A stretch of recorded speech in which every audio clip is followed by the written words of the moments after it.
Hello my YouTube family, কেমন আছো তোমরা সবাই? আশা করছি তোমরা সবাই খুব ভালো আছো আর আমিও খুব ভালো আছি। তো আজকে আমি এখানে কষা কষা মাশরুম রেসিপি দেখাবো। তো সেটার জন্য আমাদের কি কি লাগবে এই যে দেখে নাও। আমি এখানে সবার আগে মাশরুম নিয়ে নিয়েছি। আমি ছোট ছোট করে কেটে নেব মাশরুমগুলো, ধুয়ে রেখেছি। এখানে একটা ছোট সাইজের আমি পেঁয়াজ নিয়ে নিয়েছি, একদম রাফলি চপ না, ঠিক সরু সরু করে কেটে নিয়েছি। তারপরে এখানে একটা ছোট সাইজের টমেটো নিয়ে নিয়েছি, আর এখানে আদা রসুন আর জিরে বাটা আমি রেখে দিয়েছি পেস্ট করে। আর তার সাথে এখানে আমি ছোট ছোট করে আলু নিয়ে নিয়েছি। এই যে দেখুন, এরকম ছোট ছোট সাইজ করে আমি আলুটা কেটে নিয়েছি। তাহলে চলো আমি এখানে মাশরুমটাকে কেটে নিই, তারপরে আমি দেখাচ্ছি ভিডিওটা। দেখো, মাশরুমটা আমি ছোট ছোট করে কেটে নিয়েছি। সাইজটা আপনারা নিজের হিসাব মতো কাটতে পারেন। তো চলো, এখানে আমি কড়াইও বসিয়ে দিয়েছি। কড়াইটা এখানে গরম হয়ে গেছে। আমি এখানে নিয়ে নেব সর্ষের তেল। যেহেতু আজকের মাশরুমের রেসিপি এখানে পুরো চিকেনের মতো হবে, তো তেলের কোয়ান্টিটি একটু আজকে এখানে বেশি থাকছে। তো এখানে তেলটা গরম হয়ে গেছে, এবার আমি আলুগুলোকে ভেজে নেব।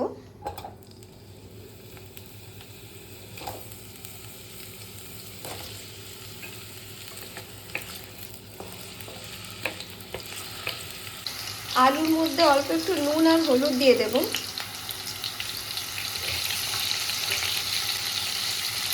নুন হলুদটা দেওয়ার একটাই কারণ, যেহেতু কালারটা খুব ভালো আসবে, সেই জন্য আমি এখানে আর কি নুন আর হলুদটা দিয়েছি। এবার আলুগুলোকে লাল লাল করে ভেজে নেব। আপনারা চাইলে এই রান্নাটা সাদা তেলের মধ্যে করতে পারেন। এবার দেখো, আলুগুলো লাল লাল করে আমি ভেজে নিয়েছি। এবার আমি আলুগুলোকে তুলে নেব। এবার এখানে আমি মাশরুমটাও ভেজে নেব।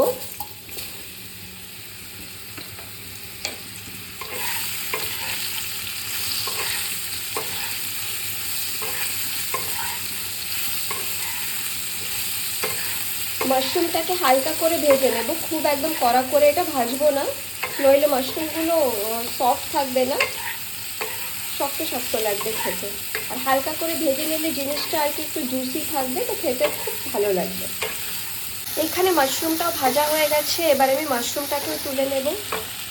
আবারও আমি একটু তেল দিয়ে দেব। এই কেটে রাখা পেঁয়াজটা দিয়ে দেব।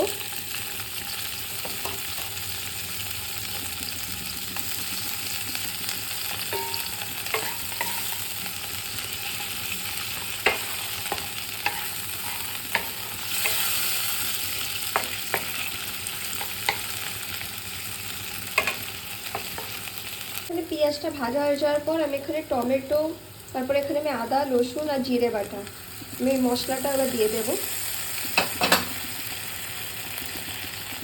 আবারও খুব ভালো করে কষিয়ে নেব। কিছু গুঁড়ো মশলা দিয়ে দেব, ধনে গুঁড়ো, সামান্য হলুদ গুঁড়ো দিয়ে দেব, আর এখানে অল্প নুন দিয়ে দেব। তার সাথে এখানে লঙ্কার গুঁড়ো দিয়ে দেব। ঝালটা আপনারা কম বেশি দেখে দেবেন।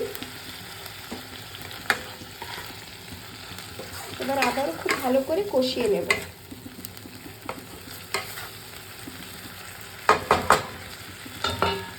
আমি এখানে মশলাটা ঢাকা দিয়ে কষে নেব। এখানে মশলাটা কিন্তু খুব সুন্দর করে কষানো হয়ে গেছে, টমেটোটাও গলে গেছে। এবারে আমি এখানে যে ভেজে রাখা মাশরুম আর আলু আছে, আমি সেটাও দিয়ে দেব। এবার আবারও খুব ভালো করে মিক্স করে নেব। আমি আজকে রান্নাটা এখানে ঢাকা দিয়ে করছি। ঢাকা দিয়ে দিয়ে আজকে আমি এখানে রান্নাটা করব। আর এই যে মাশরুমের মধ্যে যে জলটা রিলিজ করবে, সেটার মধ্যে আলুগুলো সেদ্ধ হয়ে যাবে। এবার আমি আবারও ঢাকা দিয়ে রেখে দেব। একদম লো ফ্লেমে রেখে ঢাকা দিয়ে রান্নাটা করতে হবে। আমি এখানে গরম মশলার গুঁড়ো দিয়ে দেব। আপনারা চাইলে গোটাও দিতে পারেন।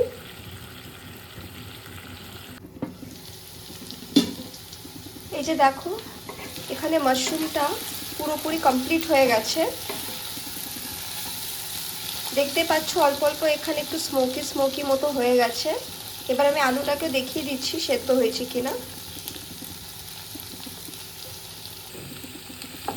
এই যে দেখো আলুগুলো এখানে সেদ্ধ হয়ে গেছে, মাশরুম থেকে যে জলটা রিলিজ করেছিল সেটার মধ্যে সেদ্ধ হয়ে গেছে, সবজিগুলো সব সেদ্ধ হয়ে গেছে, মানে মাশরুম আলু সব এখানে ভালো করে সেদ্ধ হয়ে গেছে। তো ব্যাস, এবার আমি গ্যাসের ফ্লেমটাকে অফ করে দেব। এই যে দেখুন দেখতে কিরম হয়েছে আমাকে অবশ্যই জানাবেন। আপনারা একবার বাড়িতে এটা ট্রাই করে দেখতে পারেন। এটা দেখতে যেরকম হয়েছে খেতেও কিন্তু এটা খুব টেস্টি। আশা করছি আজকের রেসিপি আপনাদের সকলকে ভালো লেগেছে। আজকের রেসিপিটা যদি আপনাদের সকলকে ভালো লেগে থাকে তাহলে লাইক শেয়ার কমেন্ট করে দেবে, আর আমার চ্যানেলে যদি আপনারা কেউ নতুন হয়ে থাকেন তাহলে সাবস্ক্রাইব করে দেবে। ধন্যবাদ।